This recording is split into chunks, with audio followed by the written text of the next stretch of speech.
우리가 이제 진선미 그런 말을 하잖아요. 진선미. 진, 선, 미. 뭐 미스 코리아 진, 뭐 미스 코리아 선, 미 이렇게 이야기하죠. 진선미라는 게 뭐야? 진리에 대한 것, 무엇이 선하냐, 무엇이 옳고 그르냐, 미는 무엇이 아름다우냐의 측면에 대한 거죠. 그래서 굳이 등치시켜보자면 진에 대한 것, 무엇이 진리인가, 무엇을 알 수 있고 무엇을 알 수 없는가에 대한 측면, 이제 순수 이상 비판이 되겠고,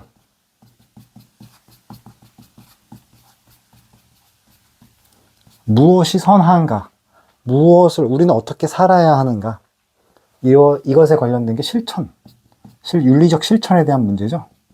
실천, 이성, 비판이다. 그 다음에 무엇이 아름다운가에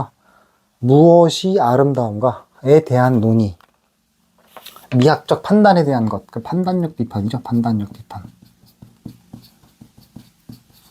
그래서 굳이 칸트의 철학을 이야기해보자면 이 세 가지 범주로 나누어서 볼 수가 있겠다라는 거고요. 이번 시간에는 실천 이성 비판과 판단력 비판에 대한 이야기를 전부는 아니고 제가 이해한 한도 내에서 간단하게 설명을 해보고자 합니다.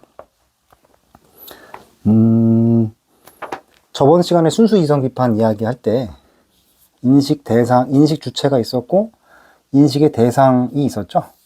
그래서 이것이 주체, 서브젝트, 이것이 객체, 오브젝트였었고, 서브젝트와 오브젝트 사이에 이 어떠한 그 틀, 안경이 있다, 렌즈가 있다라고 이야기했잖아요. 이 틀을 통해서 우리는 세상을 바라본다 라고 이야기했죠. 그렇죠? 그래서 이 객체, 그 자체의 세상이 물 자체였고, 물 자체. 그러나 우리가 아는 것은 이 물 자체의 세계가 아니라 현상이다. 현상이다, 현상. 우리가 알고 있는 것은 물 자체가 아니라 현상이다. 여기까지가 이제 순수 이성 비판의 내용이었었잖아요. 현상에 대한 것이, 물 자체는 우리가 알 수 없고, 현상에 대한 것이, 이것이 소위 과학적 탐구 대상이죠. 과학적 탐구 대상이고, 이것과 관련된 논의가 순수 이성 비판의 논의였었고, 이성 비판. 그리고 이것이 이러한 과학적 현상으로서 드러난 세계는 양자역학의 말로 말하면은 일종의 어떤 입자성, 그리고 현상이라고 하는 틀 안으로 들어온 어떤 한계지어진 어떤 한계성, 필연성, 한계성, 이렇게 표현을 해볼 수가 있겠죠. 그렇다면은 요것과 대비되는 차원에 있어서의 물 자체는 어떤 세상이겠어요? 과학적 세계가 아닌 어떠한 전체론적 세계, 과학적 세계뿐만이 아니라 형이사학을 포함하는 전체적 세계이고, 우리가 인식이 불가능하죠. 인식 불가. 그리고 현상을 넘어서는 전체, 그리고 어떤 양자역학의 말로 말하면 입자성이 아닌 일종의 파동 상태, 이런 세상을 물 자체의 세상이다, 이렇게 비유를 해볼 수가 있겠습니다. 칸트의 실천 이상 비판의 문제의식은 뭐냐면, 자, 그러면 현상에 대해서는 이제 알았단 말이에요. 현상에 대해서는 알았는데, 그럼 도대체 우리는 어떻게 도덕적으로 살아야만 하는가?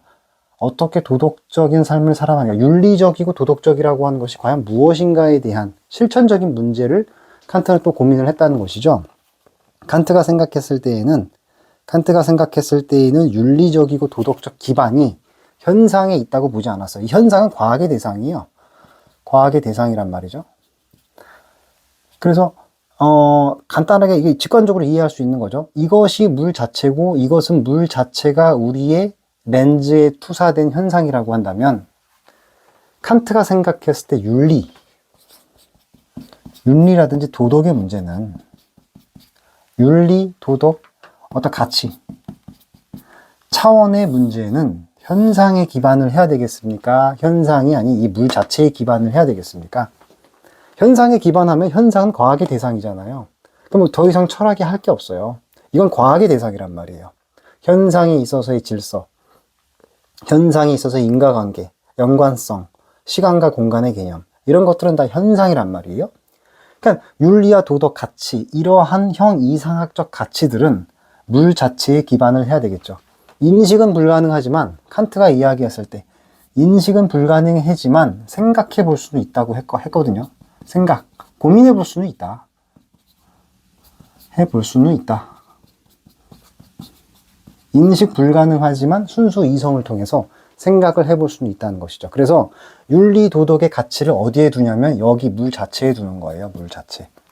윤리 도덕의 가치는 어디에서 찾는다? 물 자체. 그러니까 순수 이성을 비판을 했지만 그럼에도 불구하고 윤리 도덕 가치는 현상에 있는 게 아니라 이 물 자체에 둘 수밖에 없다 라고 이야기를 한 거죠. 그래서 칸트가 생각했을 때 어떤 삶이 도덕적이냐, 윤리적인 삶이냐, 가치적인 삶이냐 라고 고민을 했을 때 칸트는 몇 가지를 이야기를 합니다. 윤리적이고 도덕적인 가치 하나, 둘, 셋, 넷, 한 5개 정도로 나눠서 표현을 해볼게요. 어떤 삶이 윤리적인 삶이냐? 목적이 아닌 목적,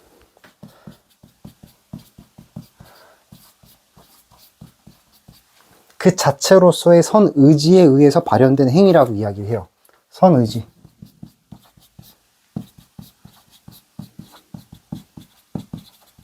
그러니까 동기가 중요하다고 본 거죠. 동기가 선해야 한다.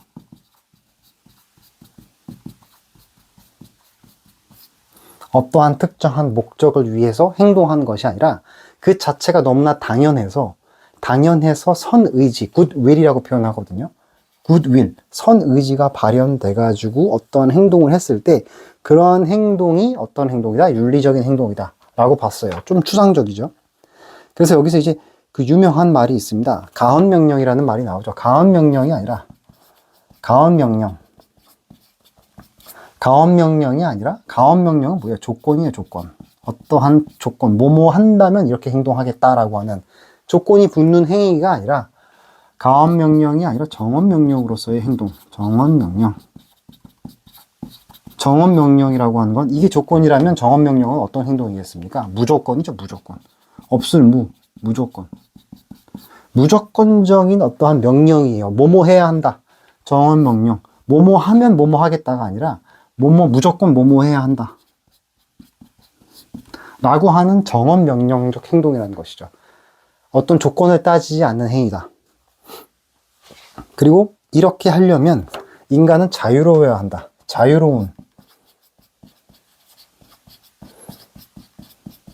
인간이 요청된다 이렇게 봤어요. 이러한 행동을 하려면 우리 인간이 이 현상에 구속되어 있으면 안 된다는 거예요. 현상, 과학적 탐구 대상으로서의 이 틀, 이 물 자체가 아니라 물 자체가 인식에 드러나 있는, 인식의 렌즈를 통해서 드러나 있는 이 현상에 구속받지 않는 자유로운 주체여야 된다는 것이죠. 자유로운 인간이어야 한다. 자유로운 인간, 현상에 구애받지 않는다.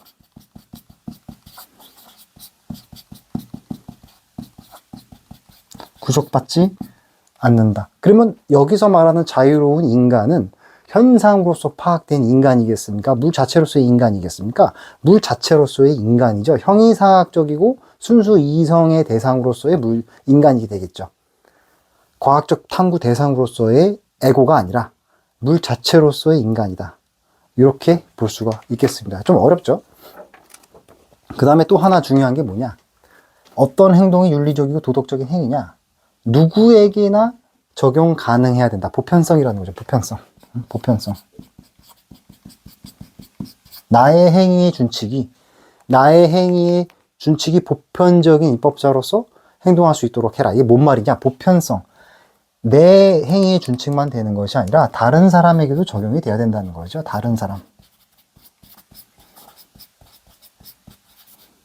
다른 이에게도 적용될 수 있다. 적용되어야 한다.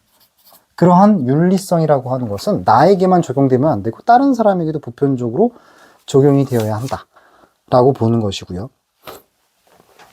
그 다음에 다른 이를 이 다른 이에게도 적용된다는 보편성에서 당연히 파생되는 게 뭐겠어요? 다른 사람을 수단으로 대하면 안 되겠죠. 다른 사람을 수단으로 대하는 순간 그건 나에게만 적용되는 것이지 저 수단이 돼버린 저 사람에게는 적용이 안 될 거잖아요. 그래서 다른 사람을 수단으로 대하지 말고 목적으로 대하라.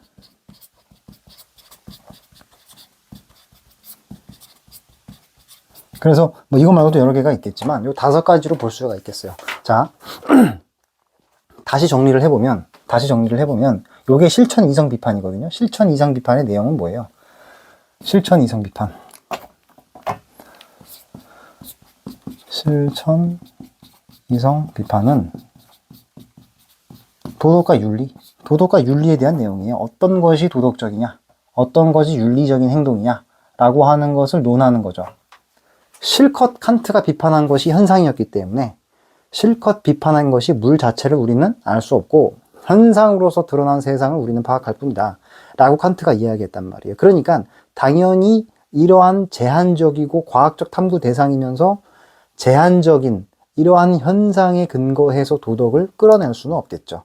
도덕을 어디서 끌어와야 돼요? 칸트 입장에서는 이 물 자체에서 끌어와야 된단 말이죠. 그래서 물 자체를 해서 끌어오려고 하니까 이 물 자체는 과학적 탐구 대상이 아니죠. 그러니까 당연히 뭐예요? 철학적, 순수 이성, 철학적 판단 대상이 되는 것이죠. 탐구 대상이 되는 것이죠. 그래서 철학적으로 파악해야 된다. 뉴턴 과학이 철학의 영역을 침범하는 시절에 철학의 수명을 다시 늘려준 거죠. 그래서 이 물 자체에서 도덕적 판단 기준을 끌어오자 라고 해서 순수 이성을 통해서 과학적 탐구 방법이 아니라 순수 이성을 통해서 어떤 것이 윤리적이고 도덕적인 행위인지 실천 이성인지를 이야기를 합니다. 그 대표적인 게 이 5가지가 되겠죠. 그래서 그 기준을 실천 이성의 기준이 목적이 아닌 그 자체로서의 선의지의 발현이어야 한다. 동기 자체가 선해야 된다는 것이고요. 그 유명한 가언명령과 정연명령이 나오죠. 조건이 있는 뭐뭐 한다면 뭐뭐 해야 한다라고 하는 것이 아니라 그 자체로서 아무 조건이 없는 무조건적인 명령적인 어떤 그 명령적인 성격을 띄어야 된다. 정연명령으로서의 성격이 띈다. 그 다음에 이렇게 도덕적으로 윤리적으로 행동을 하기 위한 인간은 이 현상에 구속받을 수 없다. 구속받는 존재가 아님을 요청받는다 라는 거예요. 그래서 양자역학의 언어로 표현을 해보자면 입자성에 있어서의 인간의 의식이 아니라 이 파동성, 입자로 드러나기 이전에, 관찰로 입자로 드러나기 전에, 즉 현상의 시공간의 현상에 드러나기 그 전에 물 자체로서의 인간, 자유로운 인간, 현상에 구속받지 않는 인간, 자유로운 인간을 요청한다. 이렇게 볼 수가 있겠고요. 보편성. 나의 행위의 준칙이 나에게만 적용되는 것이 아니라 다른 사람에게도 적용이 되어야 된다. 따라서 보편타당하게 적용이 되려면 다른 사람을 수단으로 삼으면 안 되고 목적으로 삼아야 한다. 라고 하는 결론이 도출된다는 것이죠. 그래서 이게 다 뭐예요? 도덕적, 윤리적 가치를 따져보고자 하는 실천 이성 비판이 되겠죠. 실천 이성 비판의 내용은 요겁니다. 실천 이성 비판의 내용이 요거다. 이렇게 보시면 되겠고요. 이 실천 이성 비판의 내용을 이제 봤으니까 그 다음에 이제 판단력 비판이라고 하는 게 뭐냐? 판단력 비판이라고 하는 거는 어떤 문제 의식에서 판단력 비판이 나왔냐면 이런 거예요. 이 현상 세계가 있잖아요. 과학적 판단 대상이죠. 과학적인 현상 세계를 우리는 산단 말이에요. 그런데 도덕을 어디서 갖고 왔어요?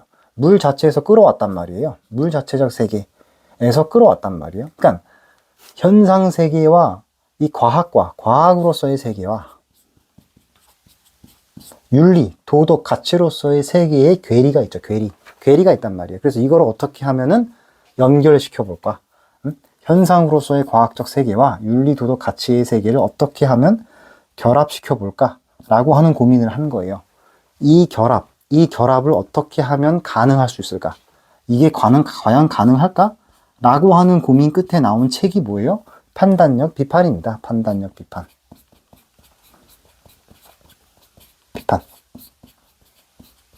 판단력 비판은 어떤 문제의식에서 나왔다? 우리 인간이 살 수밖에 없는 제한된 현실인 이 현상세계와 도덕적인 우리의 행동, 도덕적인 삶, 윤리, 도덕, 가치의 문제, 이거를 어떻게 하면 결합시켜 볼 수 있을까? 잘 결합해 볼 수 있을까? 그 고민 끝에 나온 게 판단력 비판이다. 판단력 비판이다. 라는 것이죠. 그래서 두 세계, 과학과 윤리의 세계를 결합시킨 거예요. 과학. 과학적 세계와 어떤 세계를 결합한다? 윤리. 과학적 세계와 윤리의 세계. 오늘날로 말하면은 과학적 탐구와 윤리적 탐구, 철학과 과학을 어떻게 하면 합리적으로 결합시켜 볼 수 있을까? 이런 고민이 되겠죠. 판단력 비판에서는 크게 두 가지로 나눠서 봅니다. 칸트는 크게 두 가지로 나눠서 봐요. 첫 번째는 뭐냐면 우리가 자연에서 아름다움을 느낀단 말이죠. 자연에서 아름다움을 느낀단 말이죠. 아름다움. 말로 표현할 수 없는 어떤 숭고함. 자연에서 아름다움과 숭고함을 느낀다라고 표현했거든요. 느낀다. 자, 칸트가 생각했을 때에는 별이 총총한 우주 하늘 아래 약동하는 나의 자유를 느끼면서 그러면서 이 자연에서 아름다움과 숭고함을 느낄 때 칸트는 놀라움을 금치 못했습니다. 왜냐하면 자연, 우리 인식에 드러난 자연, 이 현상은 분석 대상이고 이성적 파악의 대상인데 과학적 대상이고 우리가 어떠한 특정한 조건들로 이 현상을 쪼개서 분석해 볼 뿐인데 왜 우리가 아름다움을 느끼냐는 거예요. 왜 말로 표현할 수 없는 전율을 느끼고 숭고함을 느끼냐는 거예요. 그러한 자연을 보고서 이러한 느낌을 받는다는 것 자체가 곧 뭐냐? 인간이 이성을 넘어서서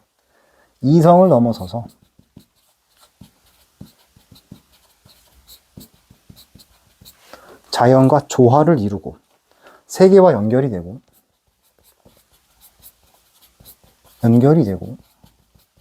하나가 되고 그리고 조화를 이룰 수 있다. 조화. 자연과 연결이 되고 하나가 되고 조화를 이룰 수 있다라고 하는 근거로 봤어요. 근거로 봤다는 거죠. 굳이 우리가 자연을 보고서 아름다움과 숭고함과 전율을 느낄 필요가 없거든요. 근데 우리는 분명히 느낀단 말이에요. 대자연을 보고서 우리는 전율을 느낀단 말이죠. 별이 총총히 많이 떠있는 은하수를 보고서 우리는 신비로움을 느끼고 말로 표현할 수 없는 감격에 빠진단 말이죠.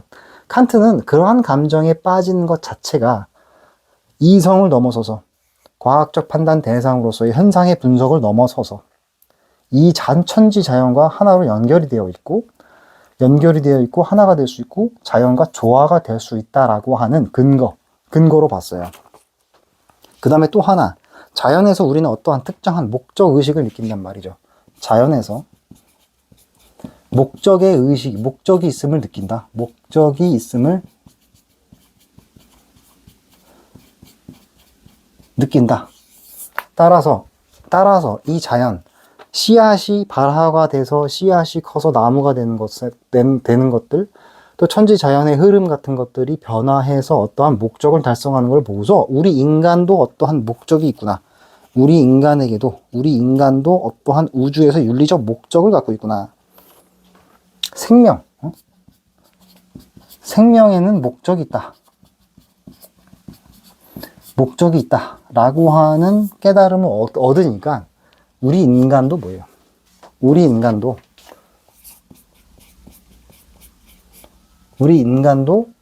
현상을 넘어서는 차원에 있어서의 윤리적 목적이 있다. 도덕적 목적이 있다.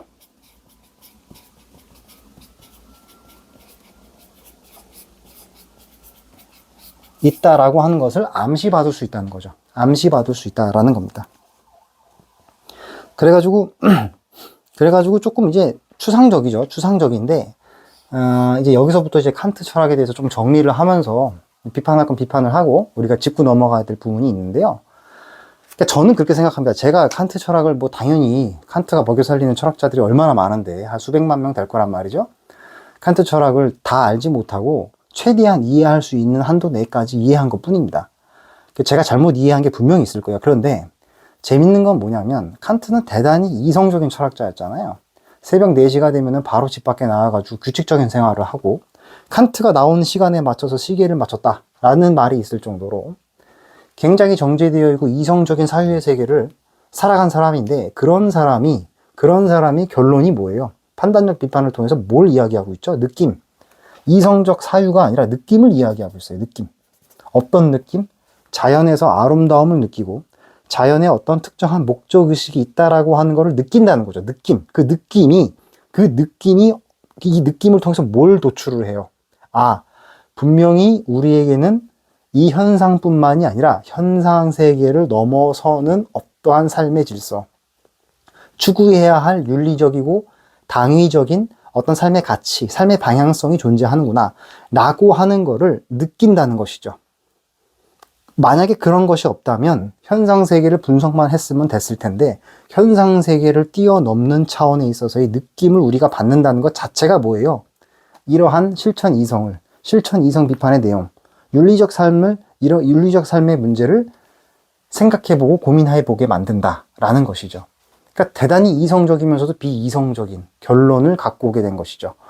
그래서 여기까지가 이제 칸트의 순수 이성 비판, 그 다음에 실천 이성 비판, 판단력 비판의 내용이 되겠습니다. 그래서 결국 판단력 비판은 판단력 비판 자체에서 윤리, 가치의 문제를 끌어오기보다는 이것이 뭘 타당하게 만들어줘요? 요 실천 이성 비판의 내용을 타당하게 만들어주는 것이죠. 간단하게 얘기를 하면 판단력 비판은 뭐를 이야기하고 있다? 현상 세계를 뛰어넘는 인간의 어떤 차원, 인간의 도덕적이고 윤리적인 삶의 지향성이 분명히 존재하더라 라고 하는 거를 암시해 준다는 것이죠. 그래서 이 판단력 비판은 뭐라 그러냐? 미학이라고 이야기합니다. 미학. 우리가 미학이라고 이야기하거든요. 미학이라는 게 뭐예요? 판단 기준이라는 것이죠. 무엇이 아름다움인가? 아름다움이란 무엇인가? 판단 근거를 제시한단 말이죠. 그래서 여기까지 칸트의 철학이고, 칸트의 순수 이성 비판의 내용까지만 해도 굉장히 엄밀했는데 실천 이성 비판하고 판단력 비판으로 내려오게 되면 이 내용이 명료하지가 않습니다. 그럴 수밖에 없는 게 현상이라고 하는 것은 과학적 탐구 대상이지만 실천 이성 비판이라고 하는 것은 가치, 윤리적 측면이고 판단력 비판이라고 하는 것은 느낌이란 말이에요. 느낌이란 말이죠. 이성적 판단 대상이 아니란 말이죠. 그러니까 이게 좀 어려울 수밖에 없죠. 그래서 어떻게 정리를 한번 해볼까요?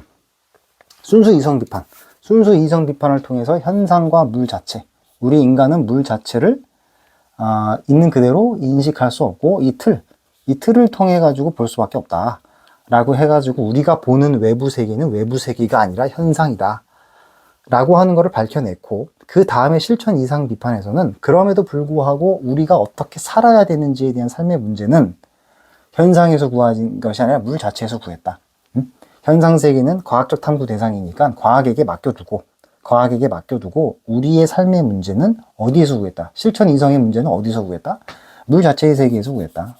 그래가지고 칸트가 생각했을 때 칸트가 자기가 스스로 순수 이성을 통해 가지고 어떤 삶이 옳은 삶인지에 대해서 고민을 했을 때 이런 삶, 목적이 아닌 선의지의 발현, 가언명령이 아니라 정언명령, 자유로운 인간, 그 다음에 다른 이에게도 모두 적용될 수 있는 기준, 다른 사람을 수단으로 삼지 않고 목적으로 대하는 삶, 이러한 삶이 실천적으로 올바른 삶이다 라고 칸트는 이야기했다는 것이죠. 그리고 이러한 삶이 가능하다, 이러한 삶이 분명히 가능하다 라고 하는 거를 입증할 수 있다고 봤어요. 어떻게 입증해요? 판단력 비판의 내용을 통해서 입증한다는 것이죠.